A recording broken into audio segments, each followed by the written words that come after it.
సభాధ్యక్షులు నాగరాజు గారు, మిత్రులు, ఈనాటి కార్యక్రమాన్ని ఏర్పాటు చేసినటువంటి ముఖ్య నాయకులు వివేక్ గారు, వేదికను అలంకరించిన వివిధ సంఘాల నాయకులు, ఎక్స్ఎమ్మెల్యేలు, ఎక్స్ఎంపీలు, ఈ కార్యక్రమంలో పాల్గొన్నటువంటి మాల సోదరి సోదరిమణులందరికీ నా హృదయపూర్వక నమస్కారాలు అర్పిస్తున్నాను. ముందుగా జై భీమ్ చెప్పి మనం అంబేద్కర్ గారు రాజ్యాంగంలో రిజర్వేషన్ పెట్టింది.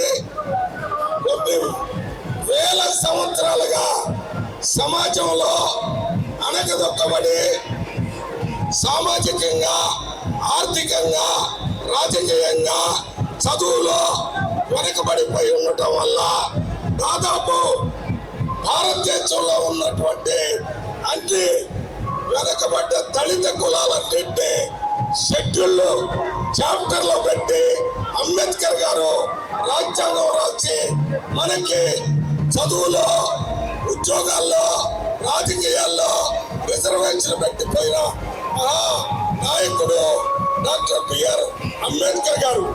దాని తర్వాత మనం ఇప్పటికీ స్వతంత్రం వచ్చి 75 సంవత్సరాలు అయింది. ఈ 75 సంవత్సరాల్లో కొత్త గొప్ప చదువులో, ఉద్యోగాల్లో, రాజకీయాల్లో కొంత ముందుకొచ్చినప్పటికీ కూడా ఇప్పటికి కూడా ఈ కుల వ్యవస్థ మనల్ని వెంటాడుతూనే ఉందనే విషయం మనందరికీ తెలుసు. మన పోరాటం ముఖ్యంగా దళితుల్ని అణిచివేసేటటువంటి వారితోనే పోరాటం చేయాల్సిన అవసరం ఉంది.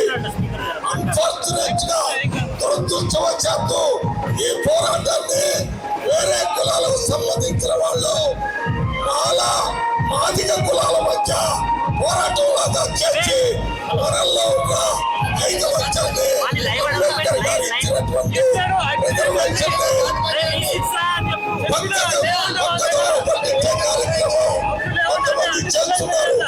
ఇవాళ మాలలు కూడా ఇంత చైతన్యవంతులుగా ఉన్నామో అంబేద్కర్ గారు ఇచ్చినటువంటి రిజర్వేషన్ని తూచా తప్పకుండా అమలు చేయాలనే ఉద్దేశంతోనే ఈ రాష్ట్రాన్ని పరిపాలిస్తున్న ముఖ్యమంత్రులకి, మంత్రులకి, కేంద్రంలో ఉన్న ప్రధానమంత్రికి తెలియజేయాలనే ఉద్దేశంతోనే ఈ మీటింగ్ పెట్టాలని వివేక్ గారు, మేమంతా కూర్చొని మాట్లాడటం జరిగింది. ఈ మీటింగ్ యొక్క ముఖ్య ఉద్దేశం మొన్న జరిగినటువంటి పార్లమెంట్ మన సుప్రీంకోర్టు జడ్జిమెంట్ లో వీటన్నింటి ఒక రకంగా లోతుగా ఆలోచిస్తే క్రిమినల్ ఈ రకమైనటువంటి జడ్జిమెంట్ ఇవ్వడం వల్ల రేపు వచ్చే రోజుల్లో అసలు రిజర్వేషన్ రాజ్యాంగంలో లేకుండా చేయాలనేటటువంటి ఆలోచన ఈ జడ్జిమెంట్ లో ఉందనేది లోతుగా మనం చదివితే అర్థమవుతుంది. అందువల్ల ఇవాళ భారతదేశంలో ఉన్న ముఖ్యంగా తెలంగాణలో ఉన్నటువంటి మనం మాలలు కానీ, ఇతర కులాలకు సంబంధించిన ఎస్సీలు కానీ అందరూ ఐకమత్యంగా ఉండి ముందు ఆ సుప్రీంకోర్టు ఇచ్చినటువంటి ఈ జడ్జిమెంట్ వల్ల జరిగే నష్టం మీద పోరాటం చేయాలి. అందరం కూడా కలిసికట్టుగా ఉండి రేపు వచ్చేటటువంటి ప్రభుత్వాల్లో రిజర్వేషన్ అంటే గవర్నమెంట్ లోనే కాదు, ప్రైవేట్ లో కూడా రిజర్వేషన్ తీసుకొని రావడానికి మనం ఒక రిజల్యూషన్ అన్నింటిలో పెట్టాలనే కార్యక్రమం చేయాలి. రిజర్వేషన్ ప్రైవేట్ రంగంలో లేకపోతే మనకి ఇప్పుడు ఉన్నటువంటి పబ్లిక్ సెక్టర్ అండర్టేకింగ్స్ అన్ని కూడా 6 లక్షల కోట్ల రూపాయల పబ్లిక్ సెక్టర్స్ అన్ని ప్రైవేట్ రంగంలో చేయాలని ప్రధానమంత్రి గారు కానీ, ఆ మంత్రులు కానీ ప్రయత్నం చేస్తున్నారు. మరి ఇవి పబ్లిక్ సెక్టర్ లో ఉన్నప్పుడే రిజర్వేషన్స్ ఉన్నాయి. రిజర్వేషన్ ఉంటేనే మనకి ఉద్యోగాల్లో అవకాశం ఉంటుంది. ఆ రిజర్వేషన్ తీసేయకుండా ఈ పబ్లిక్ సెక్టర్ అండర్టేకింగ్స్ తీసేయాలనేటటువంటి ఒక కార్యక్రమం పెద్ద ఎత్తున జరుగుతుంది.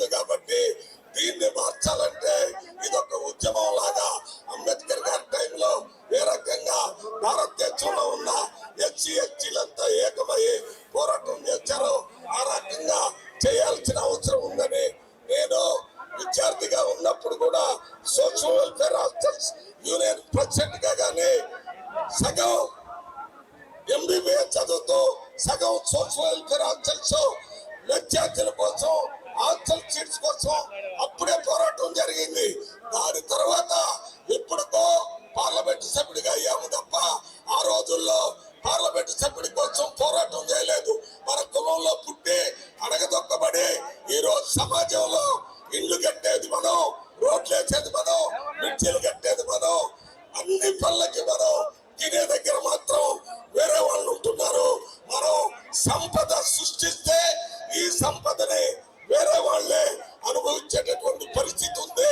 ఇవాళ ఈ వేదిక నుంచి మన సోదరులైన మాదిగా కులస్తులు కూడా నేను ఒక విజ్ఞప్తి చేస్తున్నారు.